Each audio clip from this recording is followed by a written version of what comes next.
What is up, guys? Welcome to another video with the Z. Okay. As you know from the last video, we're basically just about done with this thing and it's almost ready to go.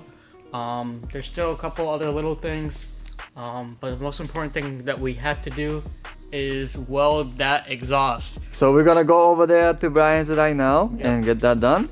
And then after that, hopefully we can put this thing all together today. So let's go over there and we'll be right back.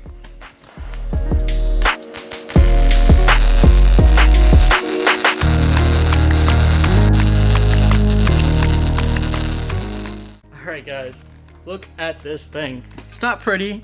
I didn't ask for it to be pretty. This stuff is really hard to weld. It was constantly blowing holes through like the actual metal all the time. You can kind of hear it in the video that I probably showed you right before this clip. So it's done. It's sealed, which is what we want. It's not pretty, but it's gonna be sitting against the undercarriage, so you don't even see that. You'll just see this part underneath. And Even the bottom piece, you're not gonna see. You're How not gonna often see you it go anyways. under there? So you're gonna be like, oh, let me look at your exhaust real quick. But what did you mess up? You said something you messed up Um, on the bolts. oh yeah, there's a bolt inside Try actually. shake it. So I shake it. Oh, this guy got a ladle car forever. But what else we got today? On top of that, that was the most important piece. We have our V-band that we needed for that exhaust. This Nice. is actually, I didn't know about this, but there's actually a part number for these. If you look right here, this is 99800-0382. This number you don't have to worry about. That's just like the actual like production number. That's the part number for these. That basically means like 3 inches and 82, whatever it is for like the diameter for it. If you're ordering from If Amazon. you're ordering from Amazon. And this is 04. Actually, this wasn't from Amazon. You can get these from Amazon. Oh, where did you get it from? You have to get it from eBay. Oh, alright. So it has to be a special shop on eBay. If you get 04, then it's 4 inches, etc. 02 is 2 inches. So something cool to learn about that. But you can't not get these on Amazon. Well, from this company. I don't know. You might get some Chinese thing from Amazon. Maybe. What? You telling me that's not Chinese? That's made in the USA. Oh wow, this guy's stepping up. On top of that, we have another port for our transmission, which I'm gonna put in. Hopefully, this is the last thing, which should be, because it literally is supposed to only take 3. It's just eating all the fluid for some reason. So I was told 3.2 sometimes some transmissions take, so this is probably just needs a little bit more. We got our ball joints from Rock Auto here. These are not Chinese. They're from Taiwan, so it's not? basically Chinese. But these are the ball joints for these. I don't know the part number on these. Maybe that's the part number right there. Just But look it up. It's just the look it up, because cheapest one you can find is what he got. This so. is the most expensive one. Oh yeah? Oh you did? Oop. Yeah, that was Wow, guy is stepping up already. that was $35. Oh wow. The cheaper one was I think $7 or something. and it was Really? free. Oh Yeah. my god. So But then anyway, what else we got? we have O'Reilly brake pads. Alright. Just standard brake pads, ceramic ones. Then we So have that means they are lifetime warranty. So this guy got lifetime warranty on the brake pad brake pads. forever. Hell yeah. So on top of that, we got a bolt kit, which is actually really nice. So I've been telling you could get one of these for like ages, and he's like, but this is really helpful, to be honest. You got sizes all over the place. So these are what we're gonna use for our exhaust. Which I think it's too small by the way, but we'll see. It should fit. It should fit. I think it's too small a little bit. One size But- bigger, but we'll find out. We'll find out. We got washers and stuff here, but let's get to work. Let's get this thing done. Exhaust mounted, tighten them up, ready to go. These Velcro gaskets are so garbage. Like they're $4 from O'Reilly's and they cost I think I don't know, they're cheaper like by like $10 than the normal OEM ones, and they're so bad. They don't even line up to the holes. Like literally, if you come here, if you look at these gaskets, it looks like straight cardboard. Like it looks like they would catch on fire if your manifold gets too hot or something like that. So far, I mean, just literally just shove them in there and force the bolts through it, and they work just fine because they're actually pretty chunky. They have like enough material around it for you to move it around and kind of make another hole. But yeah, this thing wasn't too bad to get on. So we're gonna tighten this and then move on to the ball joints, which you can see right here, completely clapped. This one doesn't even have it, but you can see. I really don't know how you put these in. Yuki, you know how to put these in? Well, we're gonna find out. We will. Oh boy. So that means YouTube time. Alright, now that the exhaust is all set, I'm draining the dip fluid. And look at the metal on this. If you can see on the camera, like all of this, all the silver stuff, I walk over here towards the light. This is all metal. Like all of that is all metal. Look at that, it looks like Play-Doh. That's crazy. Wow. And Yuki was saying don't change your dip fluid. Look at this. Oh my god. Hopefully this LSD still works. That's so much metal. That must have been like original like dip fluid from Nissan. Cause this is just so there's so much material in this like magnet right now is actually crazy. Look at my glove. It is caked in this like metallic gear oil. It's just like playing around with clay. It just sticks to your glove. But it's still draining. And I think this must have been like the original gear oil. Those bolts are like wicked rusty. You have to use like pretty much a breaker bar to break those drain bolts off. But this is supposed to be rated for 80 weight. And I guess on the forums they're saying 85 weight makes it act a little bit more aggressive when it comes to locking up. So I want to put some 85 in it and see how that works for it. OEM is asking for 80 weight, but we'll see how 85 weight goes. And plus, I don't think it really matters because if you look at this oil, it's kind of just black and has a lot of metal in it. So I'm probably gonna guess that's gonna do a lot better than what I already had in there, considering the amount of metal. So let's go ahead and just swap the oil out, get everything together, and start working on front suspension so we can get this thing on the road, ready to go. Only thing is, once we do get this front suspension off, is we have to do the radiator bleed to take the air out, and then we gotta do a power steering bleed, which should be pretty fast. Alright, so this is the reason why we had to get new ball joints. So if you look at this, so much play. That's not good. So much play and making noise. I mean, like, kind of hard to hear from the video, but you kind of can hear inside. You can hear inside the grease. In this one, zero play. It's so hard. sealed. Yep. That's what you should do, yeah. Well, especially if you are just doing all the control arm anyway, and you are right here.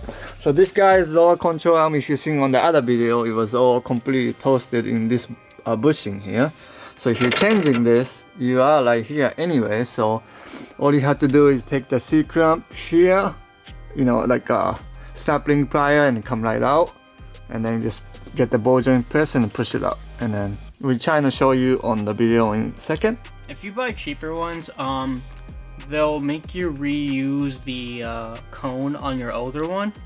Like if you buy like $8 ones or like anything below 20 bucks for your ball joint, they don't give you the cone.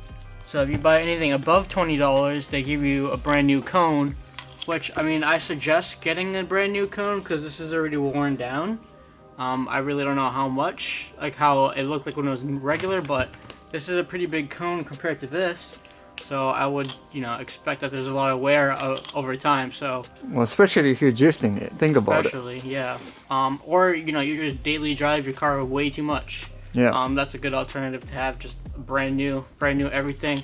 And this is way beefier than this one. If you can see, like the metal is a little thicker. But apart from that, let's put this in and we'll show you how to do the other side. All right, so this is how you get these ball joints out. So we have a collar on top of here and a basically kind of like a vise. It's these ball joint removal tool. I don't know if you can even get these out by hand. Probably not. Be very impossible. So you can rent these out at O'Reilly's for like $30, but he has his own Snap-on one. No, I don't think. You can just buy. Or you could just buy it from Amazon or something, but. Or anywhere. Or anywhere, yeah. I think you just pay a deposit and then you'll be fine. Yeah, but basically, this just squeezes the ball joint upwards, and that should press it out. And then basically we'll show you the other way when you install it. It's a little bit more tricky to install because you like have more things, but it's pretty simple. Yep. On this side we got it in. It's a little scary at first. The cotter pins are pretty scary. There's like a lot of force that you need to like put these on. So let's take this off and show you how it's done.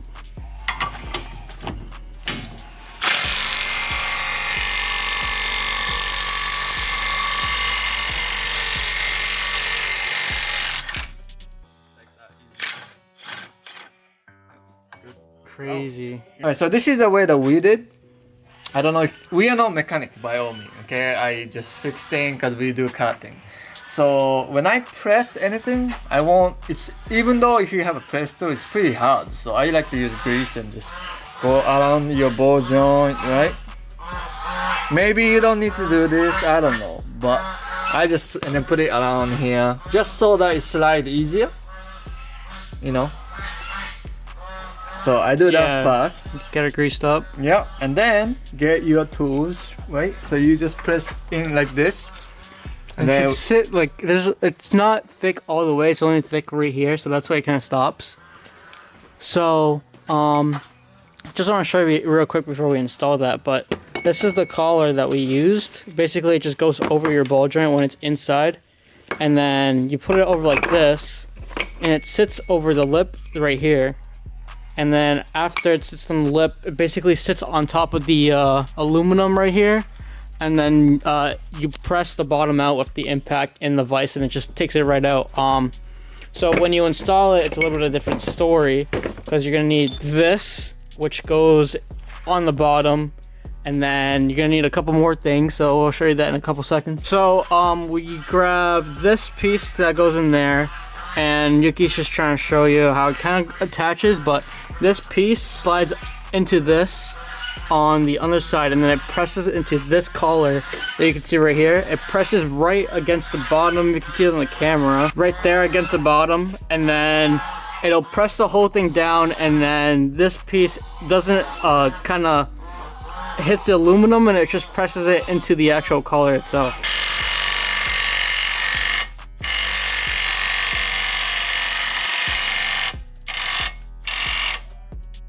And then you just unscrew it. Yeah, and then that's it. And that's pretty much it. Yeah, I mean it goes in pretty easy. Yeah. With the impact. Impact, and then honestly grease, because we tried it at first and just. Yeah, it went in sideways because there was no grease. So I put grease on, and I don't know if that's a wrong move or what for later, but it goes in right now easy. So. Yeah, that's true. I mean, like also it's just very hard to like just press in general. So it will never come out because that the clip you guys got. This thing is super heavy duty. Yeah, there's a cotter pin. This will go in here, so that if you even hit the bump or whatever, you won't you will stop it from coming out, right? On the bottom. Yeah, and then there's a nut on the top with another pin inside of it. It's like a little silver pin right over here. This right over here. Oh, my bad, that's a C-clamp, not a cotter pin. But this is the cotter pin. Yeah, and that's for the top. Yep. That goes on top over here. Yeah, so you put the cone right over here. If you can kind of see that, it's getting a little dark now, but there's a little cone right here, and then through that little cone you put the cotter pin through this little hole. In the last clip you couldn't see too well, but this cotter pin goes into this hole, and the lower control arm presses the cone down, and you put the nut, and then the pin goes through. You can see over here the actual little cylinder in the lower control arm that this sits over. The cone's supposed to be here, but I didn't put it on. But that sits on top of there, and then you put the nut on it and then the pin through. And then that gives you another thing to lock this entire ball joint in. But yeah, let's get to it. That's how you remove your ball joint. I know it's a lot of stuff. Seems confusing at first, but just make sure you get the right collar. Make sure that the right adapters are on top of the right adapters. And then pretty much it just comes right out with an impact. And then I guess just grease it up. If you're not supposed to grease it up, just let us know. But the grease pretty much did most of the work on this, because doing it dry did not work too well. Alright, so this is how you put on your lower control arm. There's a little easier way than putting anything on together and doing it from here. So you're gonna put your cone on here, on your ball joint. You're gonna grab your lower control arm, just slide it up like that, slip it over like this, and then you're gonna want to put your bolt back into here, slide it all the way through, and then from here you can easily put on your tie rod and then put on your spring, and it literally just slips right in. Sway bar. Sway bar. This guy was titled than sway bar. My bad, but almost there. Almost there, but that's literally the easiest way to do it. I was trying to do it from here and nothing would go in. So if you do it that way, it'll be a piece of cake. Just be sure to put the bolts up here, your Carter pin, and make sure you have your C-clamp down over here. And pretty much you should be good to go after you tighten everything down. But this spring, basically you just smack it forward and it'll fall straight into place. It'll take a little bit of pressure, but it's not too bad. Alright, so we're almost done with the car. So we got everything connected, lower control arm is all good. Got new ball joints, got the springs attached, got the sway bar attached. We have Yuki working on this side. Basically this thing is ready to start. See what it sounds like with the new sealed exhaust. I think there might be a little bit of a leak coming from it just because there's some spots that have a little hole in it. But apart from that, it should be good to go. We just have to tighten the wheels and stuff, and I have to just bleed the radiator and just put new stuff for the power steering fluid. But apart from that, do those 2 bleeds and this thing's ready to go. All right, so he's gonna start the bleed up there, and we're gonna go ahead and start this thing to get it nice and warm. So this keeps falling apart, which is a little annoying, but things in neutral. Let's go ahead, put the key in. Clutch.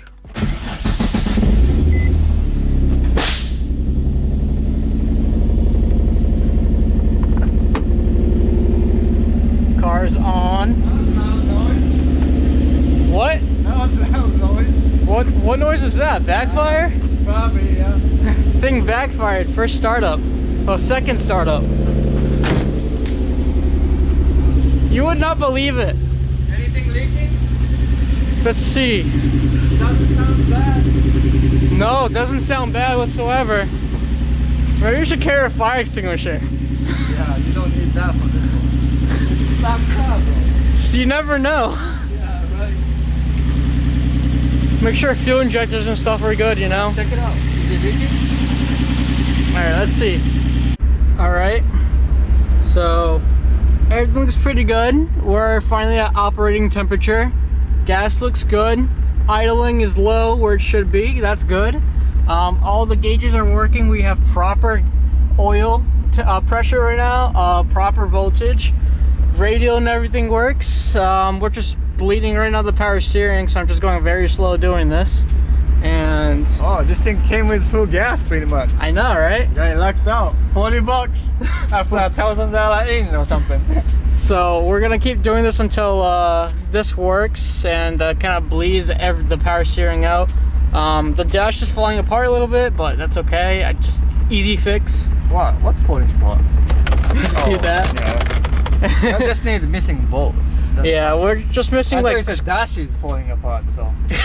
Dash is falling I'm apart. Looking at the dashboard. Firewall is falling apart. Yeah, more fire coming soon.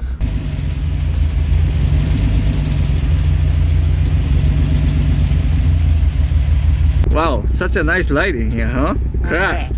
Special Pretty edition. Good. Special edition LED light. So what do you think about the fast drive we were about to go? Kind of nervous. She's misfiring a lot. Yeah, well, let's just drive it just to see, right? See how it goes.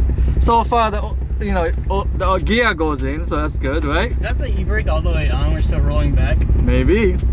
Well, I told you about the Z e-brake. It kind of sucks. So, well, let's go test drive it. So bad. Wow. Well, that's why your BDC light is on. Oh. Because it's not straight, but. My God, that's horrible. But the car is gone. It's good. It's misfiring though. We're gonna figure that out. Yeah. I'm assuming it's a fuel injector. Yeah, because this guy had to just do some sketchy shit. I told you not to, but now this guy learned his mistake, so that's good. So, but now that's gonna come off. Yep. And then, yeah. So make sure while this test drive, make sure you use all the gear. So like I want to know if it grinds, you know. Yep. So we know it's misfiring on the engine, so that sucks. But Yeah. hey man, it's driving. Yeah, it's good. We should probably plug the thing in to see which one it is. Yeah. To see which cylinder. It kind of sounds like it's 2. Yeah, 2. That's where you fucked up. No, it was. We have one that's aftermarket. Oh. Aftermarket coil that's just 1. I mean, one aftermarket fuel injector, so that might be the one causing this. But this kind of sounds like it's kind of 2 for some reason. Yeah, for some reason this guy thought it was a good idea.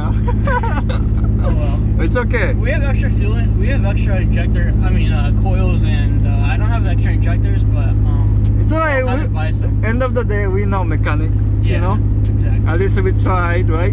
You know what? The car runs. We started from no engine. Exactly. No engine, buy a messed up engine, and the car runs. Mm-hmm. I think that's a good day. That's a good good day. week already. Good year actually for you. This guy now finally have a running car. Just need. He just misfiring or whatever gotta fix, but Yep. And that's not too much of an issue. yeah. Alright guys, so here's the Z. It's back. Had to pull over on the road because it's overheating because there's still lots of air in the system.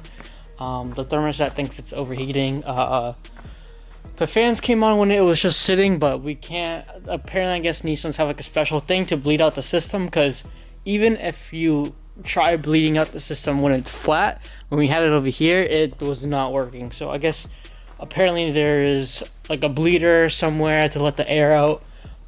There's also, you have to lift up the front too to let all the air out, because there's so much air, so much stuff in this that like the air gets trapped in so many places.